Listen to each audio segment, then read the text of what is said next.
बदलाव की आंधी चल रही है। एक साइलेंट वोटर गुपचुप रूप से और जहां हो रहा है मुखर रूप से वो इस सरकार को बदलना चाहता है। कल का पहला राउंड उसने स्पष्ट कर दिया कि मोदी का जाना तय है और इंडिया का आना तय है।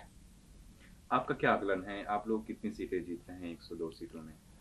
देखिए, सीटों का आकलन बताना या तो मोदी जी की तरह फेंक ना हो तो फेंक दूं 400 पार, या 150 तो मिलना मुश्किल हो रहा है उनको।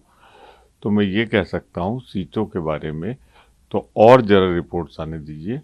दो चीजें हम कहना चाहते हैं। एक तो परिवर्तन और बदलाव के लिए कल जबरदस्त शूटिंग हुई है और एक अंडर करंट है इंडिया के फेवर में भाजपा गठबंधन के खिलाफ। अब जन का भी जिक्र हो रहा है। पीएम मोदी ने कहा कि जो पहले आतंकवाद के सप्लायर थे वो आटा के लिए तरस रहे हैं। देखिए, मोदी जी को चुनाव में तो पाकिस्तान याद आता है, पर भूल जाते हैं कि पाकिस्तान बिल्कुल अलग थलग पड़ा था।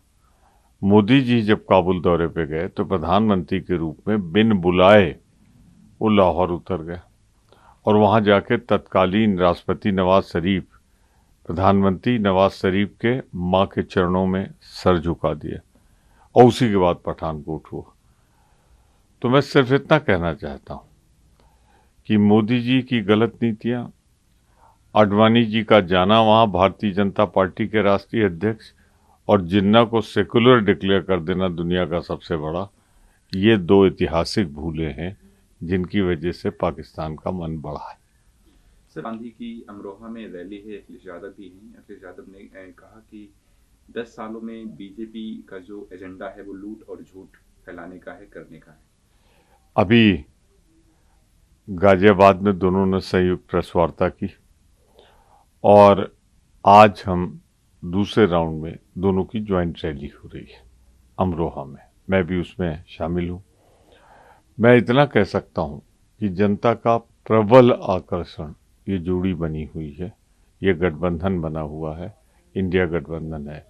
उसकी सबसे बड़ी वजह यही है कि लोग भाजपा से निराश हैं, इस सरकार से महंगाई बेरोजगारी से उबे हुए हैं और जो 25 बिंदु हमने उठाए उससे लोगों का आकर्षण है, खासकर से युवाओं का, महिलाओं का, बेरोजगारों का और महंगाई से सब त्रस्त। इसलिए ये चुनाव परिवर्तन की ओर, कल के चुनाव हमें स्पष्ट रूप से इंगित कर रहा है। Thank you. Thank you sir. Sir, Amit Shah ने कहा कि हमारे बारे में जो अफवाहें फैलाई जा रही है कि हम रिजर्वेशन को ख़त्म कर देंगे, कॉन्स्टिट्यूशन को ख़त्म कर देंगे, ये सरासर झूठ है।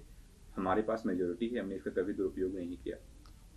झारखंड में हमारे भारतीय जनता पार्टी के राष्ट्रीय अध्यक्ष को मालूम होना चाहिए कि आरएसएस के प्रमुख ने रिजर्वेशन पर सवाल उठाया था, उनका इसे समाप्त होना चाहिए।